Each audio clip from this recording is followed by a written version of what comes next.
The WNBA Draft Lottery is coming on Sunday. I know one particularly interested observer is Lin Dunn, general manager of the Indiana Fever. She is here to talk about the college basketball season, the Indiana Fever season ahead, and much more. Locked on Women's Basketball starts now. Ogunbowale for the win. Good! You are Locked On Women's Basketball, your daily podcast on women's basketball.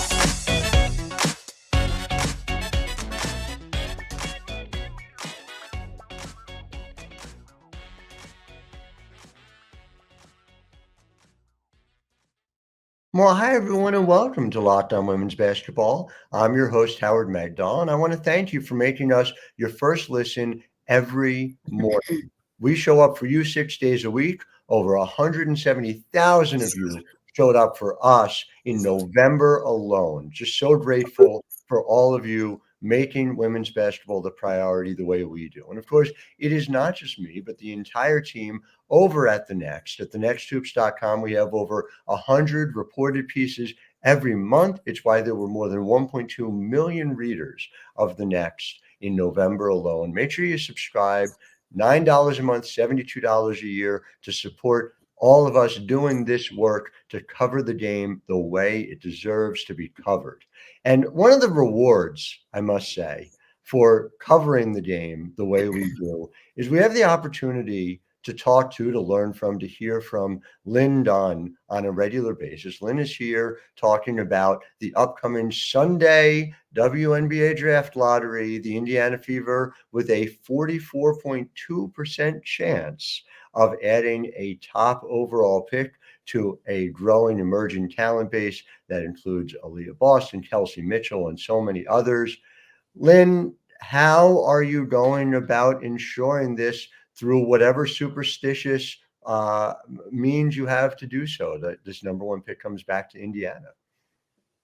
Howard, that's a great question. You know, all I can say is we've worked awfully hard to have 44% of the balls, the ping pong balls. And so based on every analytical, mathematical calculation that I've done, we've got a real good shot at possibly winning that first pick. So, you know, we're always going to be optimistic. We're always going to expect the best. And having a back-to-back first pick has happened before, and it can happen again.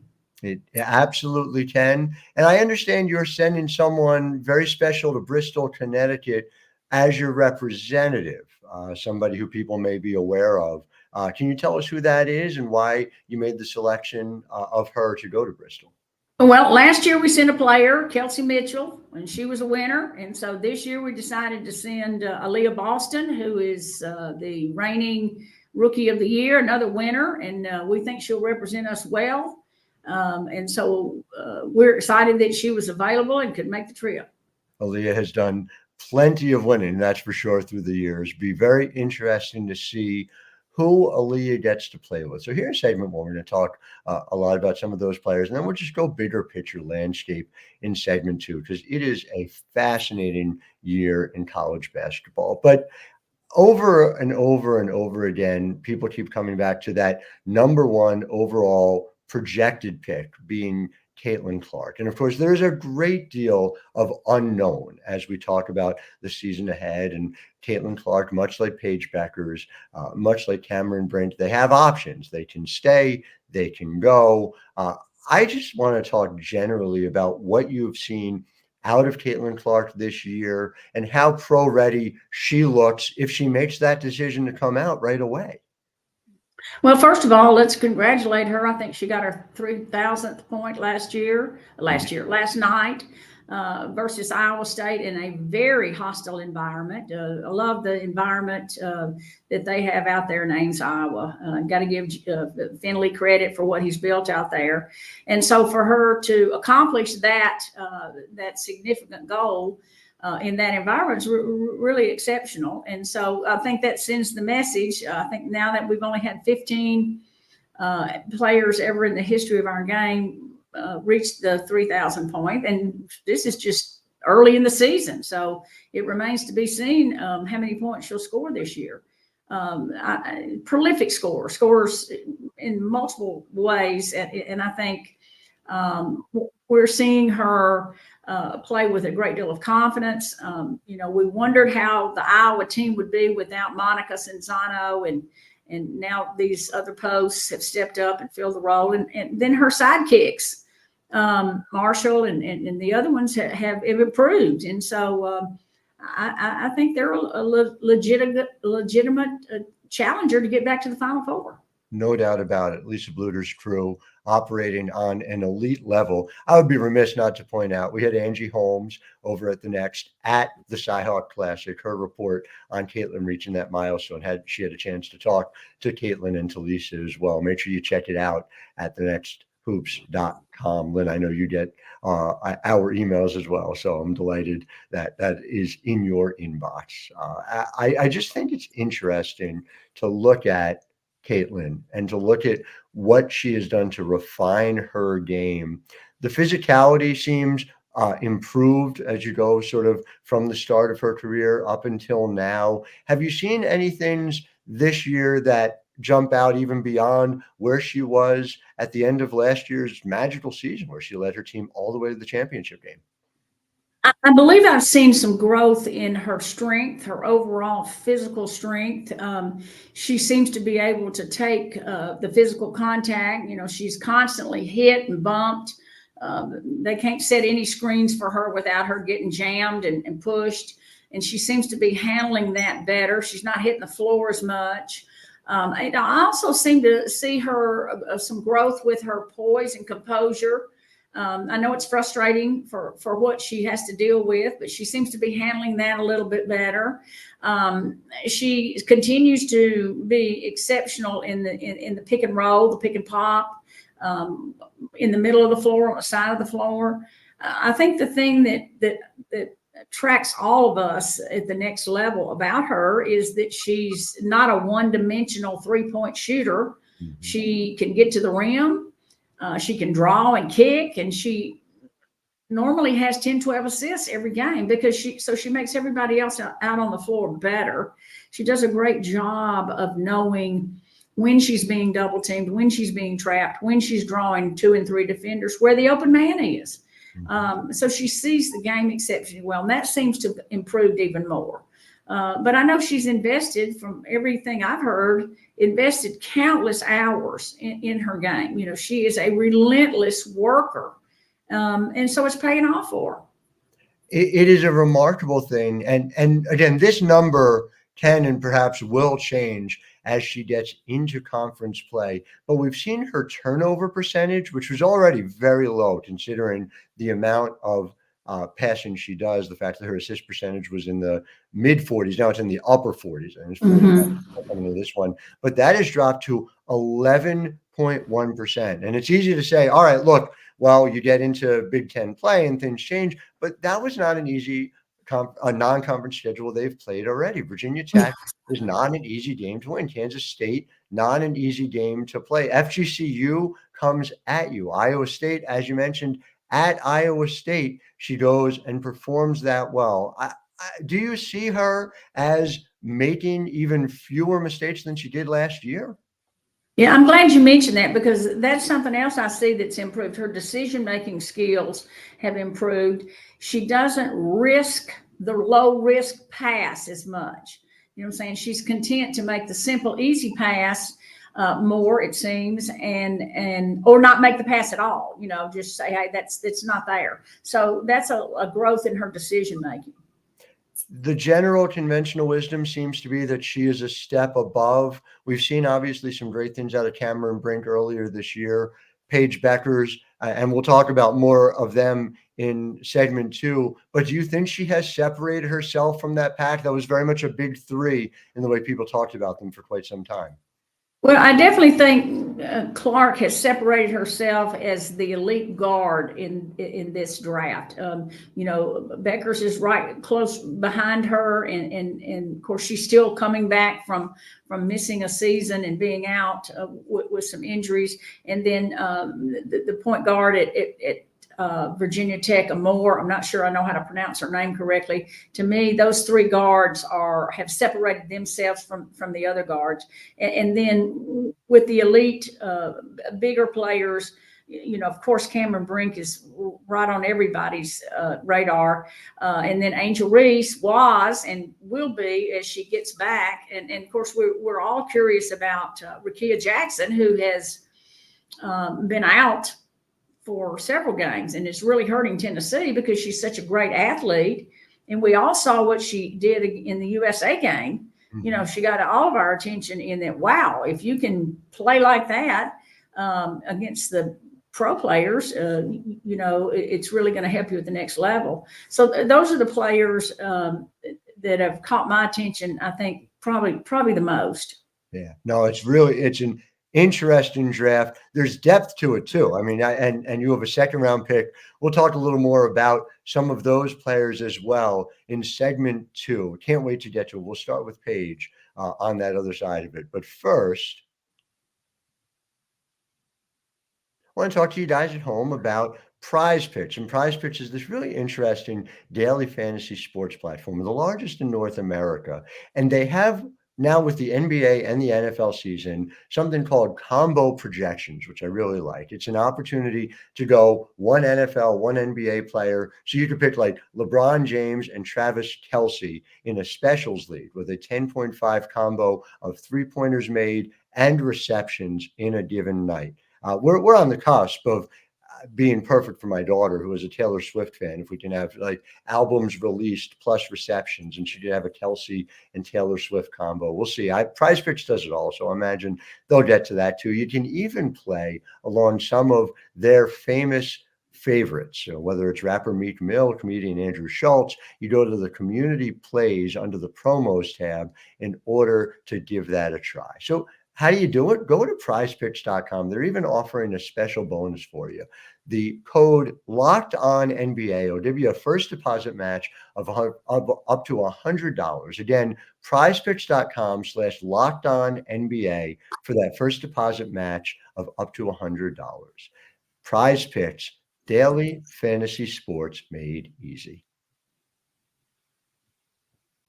So speaking of someone who fills up the stat sheet, it is Paige Beckers. And I think there's a really interesting counter argument to be made to the way people are talking about her right now. And I want to get your take on it.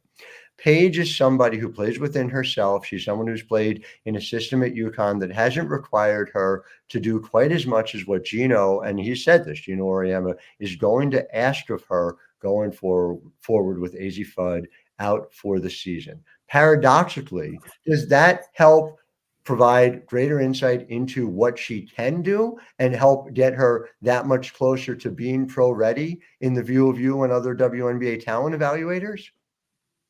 I think Paige is pro ready. I don't think there's any question about that. I think it's just unfortunate that she doesn't have the help that they thought she would have with AZ Fudd. And I think what's happening now with Paige is she's playing the 1 and the 2. She's handling the ball a lot as the lead guard, even though Nikki Mull is very good. But they're asking her to do a lot of things, and coming back from being out for a year of not playing, that's a lot. It's a lot of pressure. It's a lot of wear and tear on your body, to have to carry the load. And I think they thought that she could share the load with AZ, and they're just going to have to adapt to that. Everybody has to deal with the injuries. It's what happens in our game. And I'll be real curious. Well, I'm not. I just don't think Paige will come out. I think she, now that AZ's hurt and she's really hasn't had good full years of getting to play at Connecticut, that she's going to say, "Hey, I'm going to try this again. I want to stay here. I want to have a full, real year with my teammates." And but I think she could very easily be a top 5 draft pick. And really have an impact on a lot of the teams in the WNBA.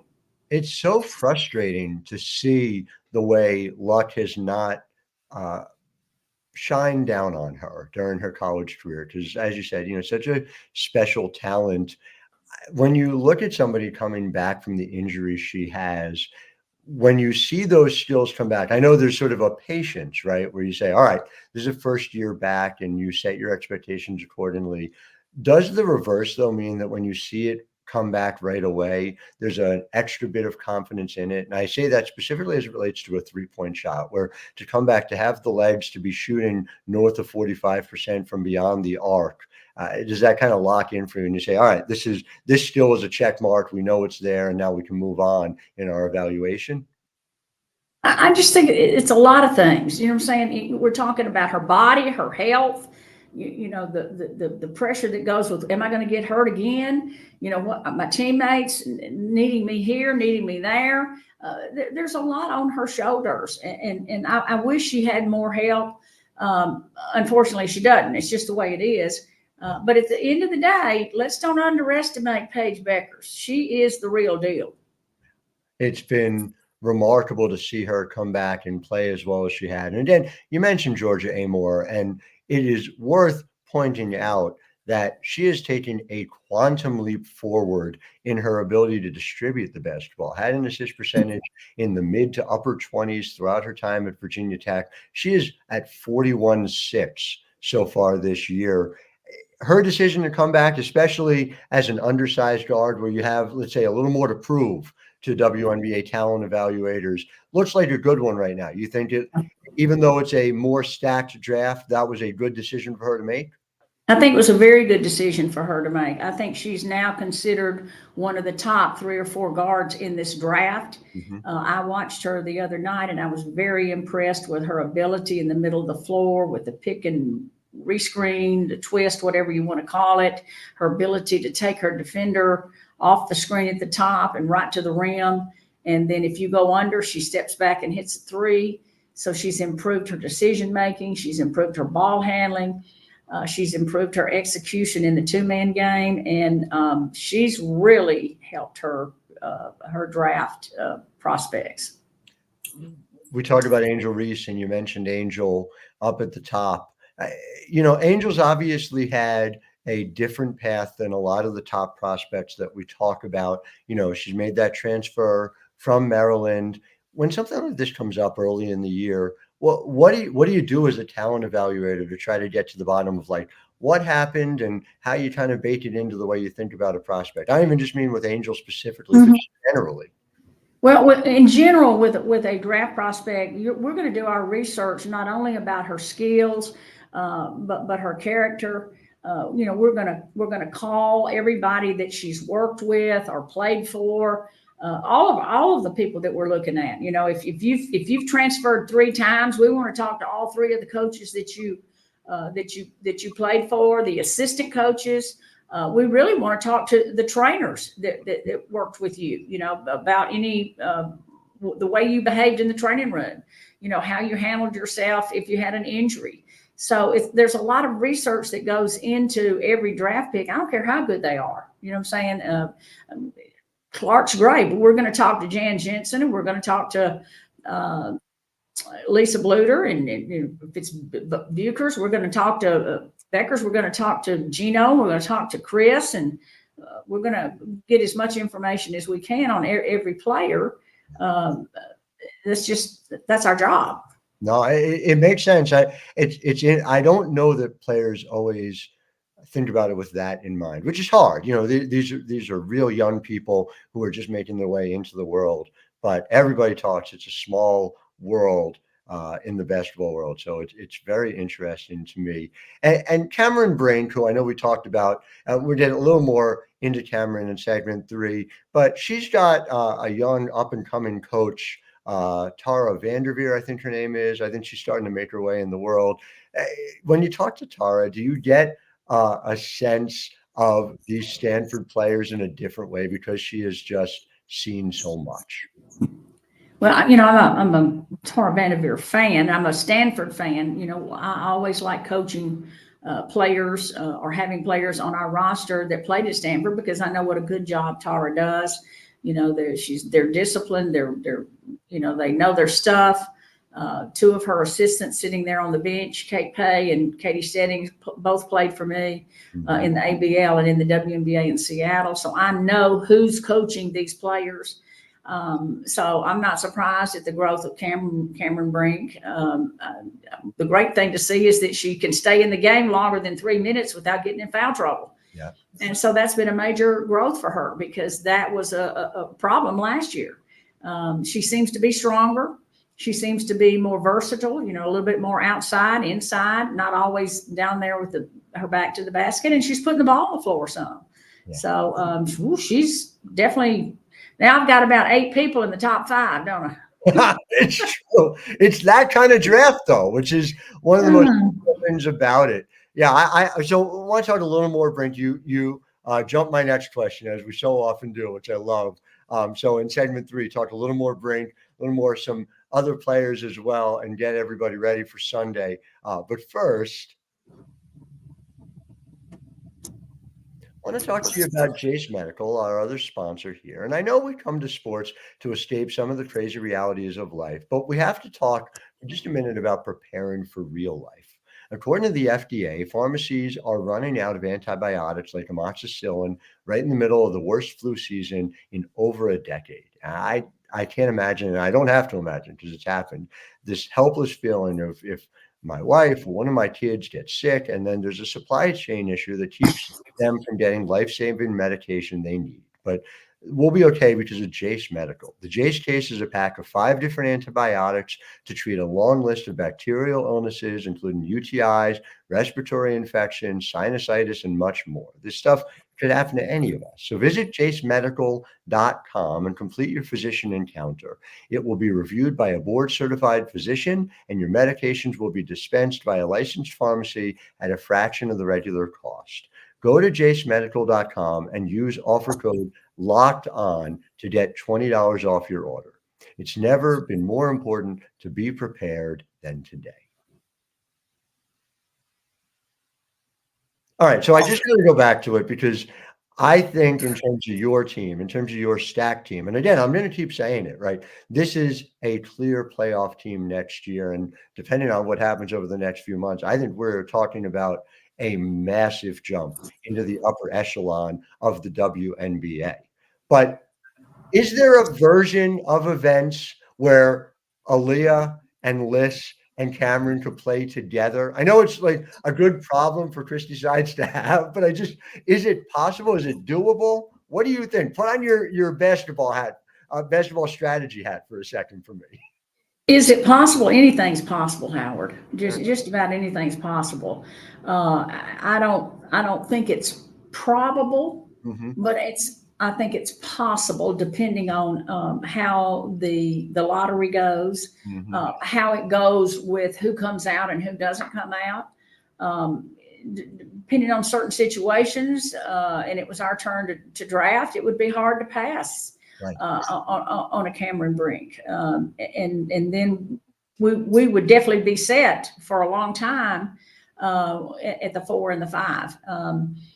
I think when you look at this team now, we're more open to bringing in another versatile, multi-dimensional perimeter player. That would probably be our first option. But anything's possible.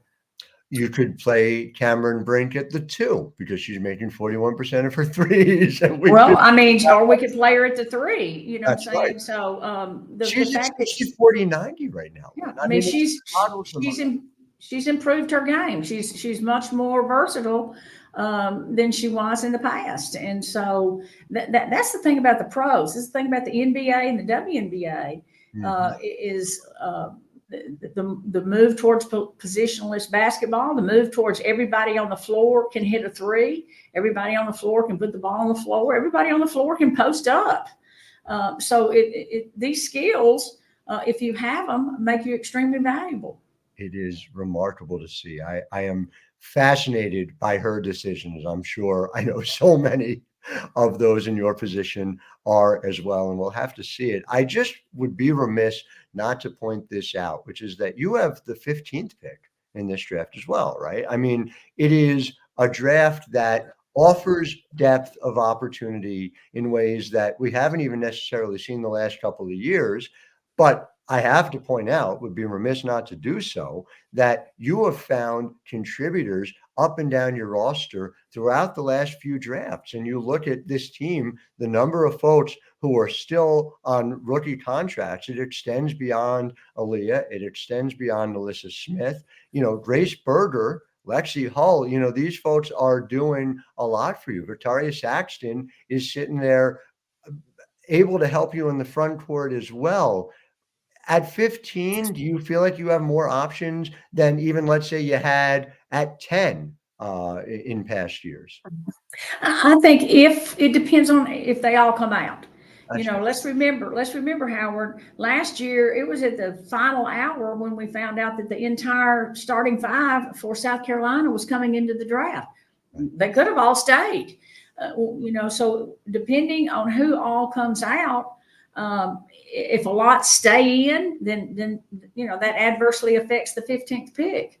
To be real honest with you, we're going to be aggressive in free agency, so we may use that 15th pick in January during free agency to pick up a free agent or involved in a trade. But I can tell you this: whatever our first pick is, 1, 2, or 3, we're guaranteed one of those three.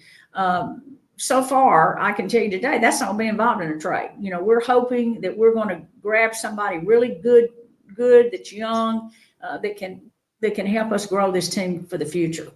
So to that end, and kind of to wrap up with that, and the first is that when we look at free agency, and obviously there were a number of extensions late in the regular season that changed the pool. And in terms of this team and a lead guard, do you feel as if, and with the unknown that we don't know who's coming out, but do you feel as if the draft is a better place to find that kind of lead guard to pair with Aliyah Boston? I think if all of the players come out, that's a great place to find a multi-dimensional perimeter player that could really help us. I'm curious about who we're going to have on either side of Kelsey Mitchell. We have Kelsey Mitchell penciled in at the 2. Who's the starting 1? Who's the starting 3? And how do we get better on the perimeter? And then those 3, whoever they are playing with 2 of the best young posts in the league, and Alyssa Smith, who's making great strides overseas in Turkey, and Aliyah Boston. But we have to get better from the draft, and we have to get better in free agency. And last year we picked up Erica Wheeler and Christy Wallace, who both had impacts on improving our team. I've got people calling me already wanting to know if I'm interested in trading Christy Wallace. And the answer is hell no, I'm not interested in trading Christy Wallace. She had a very positive impact on our team. So we'd like to get another free agent or 2 that does the same thing. Yeah, no question about it. And I'm sure she's pleased to hear that as well, because I know she's very happy there. The final part of this is just bigger picture. You talked about from day one that this is a 3-year plan. We're heading into essentially that 3rd year. From my view, from this perspective, you guys are on track or ahead of schedule. Do you feel that way? How do you feel you are positioned going into 2024? To be honest, Howard, I hope this is our last lottery draft party. Then I would know we're where we're supposed to be. That we're in the playoffs, we're back in the hunt. We've climbed from the very bottom of the standings to the top 8, and now we're in a position to climb even further. And so that's where we're headed. We hope in this in this 24 season. I think we're on track to do the things that we want to do. Like you said, maybe just a little bit ahead because we got so much out of Aliyah Boston. And we saw a lot of growth with Kelsey Mitchell and with Alyssa Smith. And so I think we're in a good spot right now. No question about it in my mind.